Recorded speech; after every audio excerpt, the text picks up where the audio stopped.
Mr. Chair, sabi niya, Oho.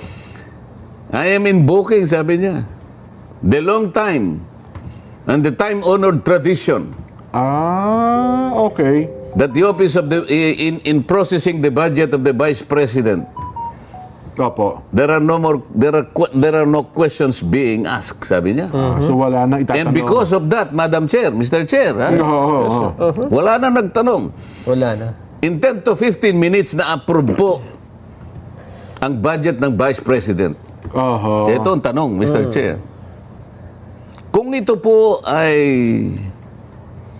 itinaguyod natin sa mahabang panahon, alam mo, pagka-tradition po ito, parang it was set in stone. Yes. Oho. Hindi basta-basta nawawala ito Pinangangalagaan ito, nirirespeto ang isang well-kept tradition. So, Mr. Chair, ano po ang dahilan bakit po natin binago Bigla ang nawala, tradisyon? Pakisagot mo, Mr. Chair.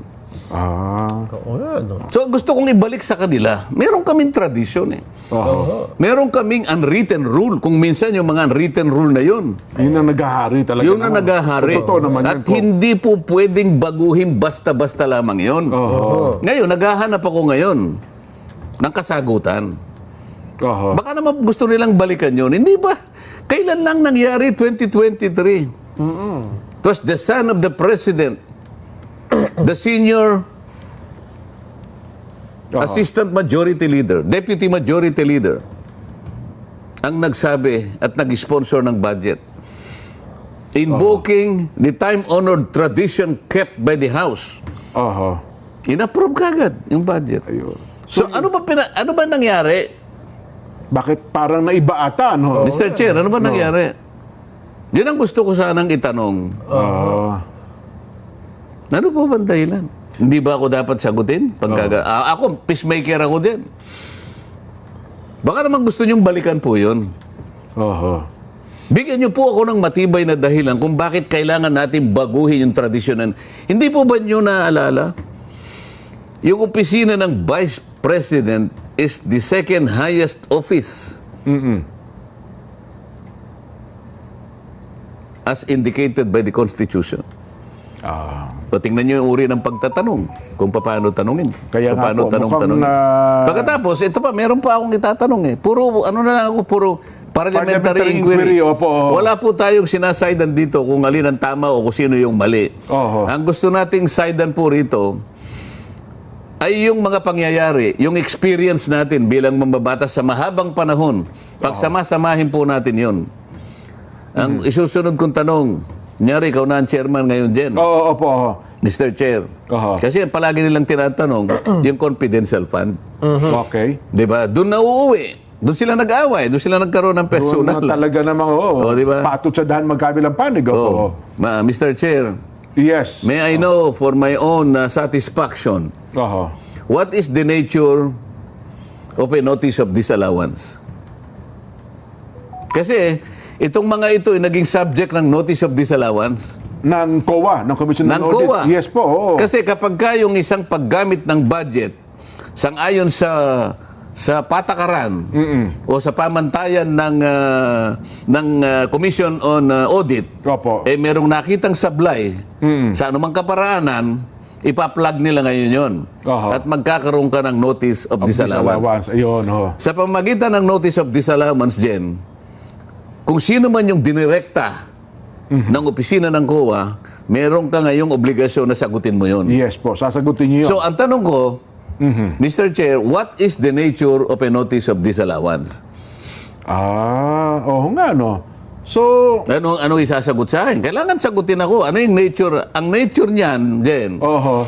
isa itong notice na ibinigay sa iyo para sa ganon, tingnan mo kung paano nagamit. Sa aming palagay, may sablay ka rito, May kailangan ipalawag pagkakamali mo. ka dyan, tama ho. So kaya merong disallowance, sa ngayon pa lang sabi namin, dinidisallow namin ito at kinakailangan ipaliwanag mo. Ipaliwanag mo, At kung bakit? kinakailangan, ibalik mo muna ito. Opo. Parang ganyan, ano?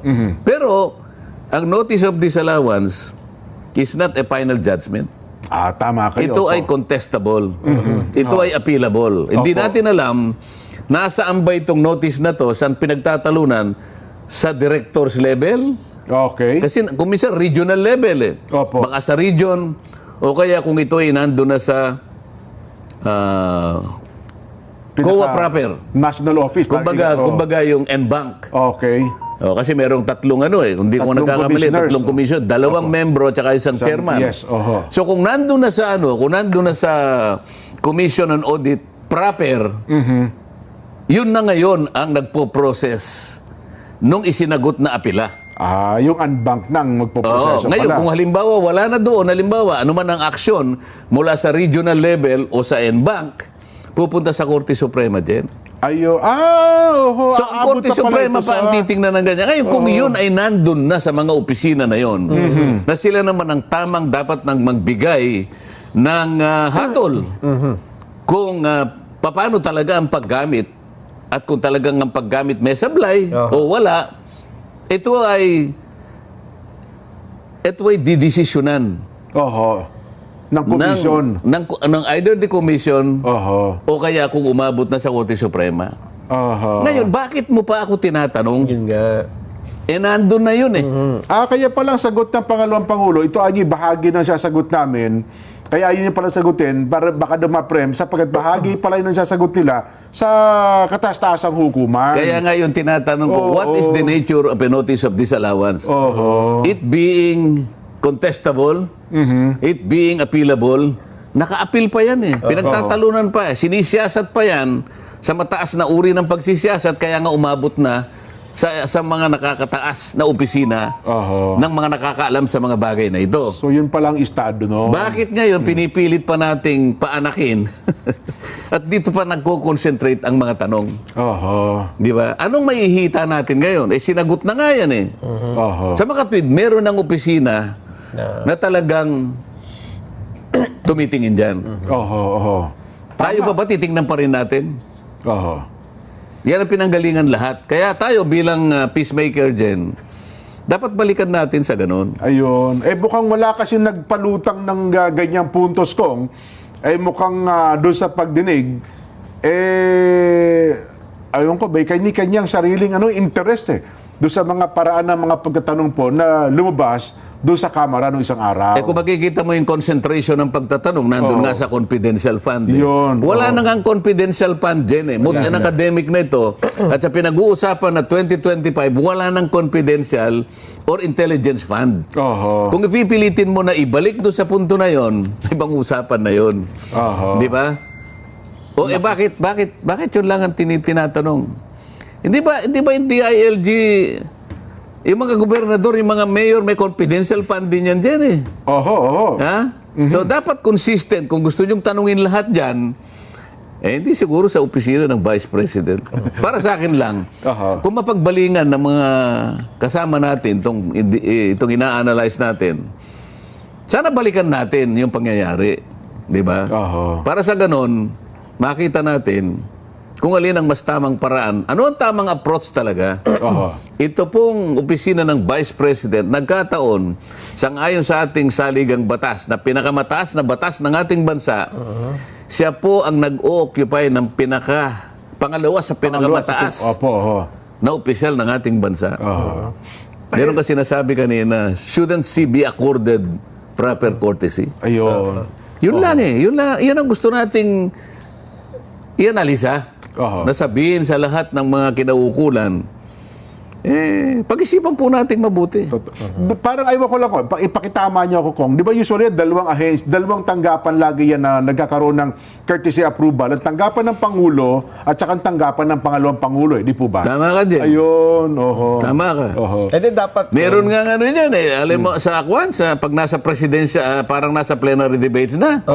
Office of the President, tsaka Vice President, meron na mag-move. Hindi na nga. Mr. Speaker, I move to approve the budget of the Office of the President. Palakpakan. Yun na. Tama. Kasi, kung titingnan mo kasi, ito yung pinakamataas at pangalawang pinakamataas na pangulo ng na opisyal ng bansa. Yung karapat dapat na paggalang at pagtitiwala na ibibigay mo sa kanila, dapat nandun eh. Dapat nakasangkot yung pagtitiwala na yun eh. Vice President. Pagtatatanungin mo tungkol sa confidential fund na wala na nga. Nandun na nga sa pangangalaga ng COA yan. Kung nasaan man yan, pinagtatalunan na yan, inaanalisa na yan. Ngayon, dito pa rin tayo. Aha. Ang pagsulong ng bansa, ang isipin mo, Ayun. doon tayo. Yun ang peacemaker, Jen. Ayun, oo. Eh, dapat pala may tumayo doon, Kong. At sabihin, in line with the long-standing tradition Tumayo of ka giving the office of the Vice President parliamentary courtesy, I move to terminate the budget hearing.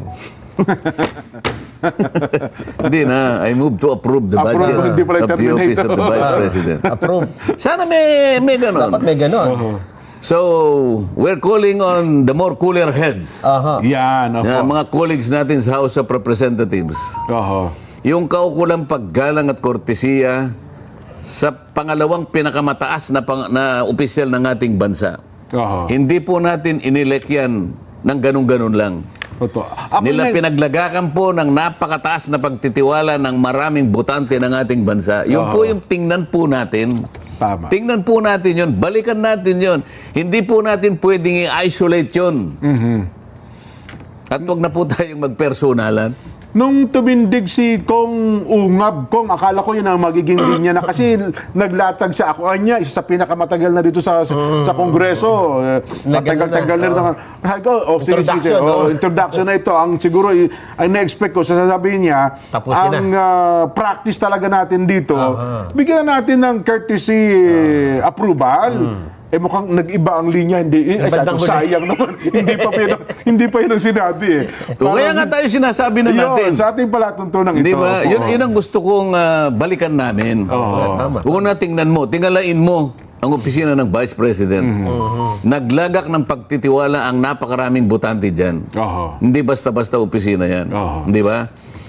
Sa Yung Vice President at saka yung opisina, tinitingnan mo rito. Oho. Di ba? Maaring may pagkukulang yung taong nag-o-occupy dito. Ngunit yung opisina niya, hindi mapasusubalian din. Opo. Pangalawa sa pinakamataas na opisina sa ating bansa. Ah.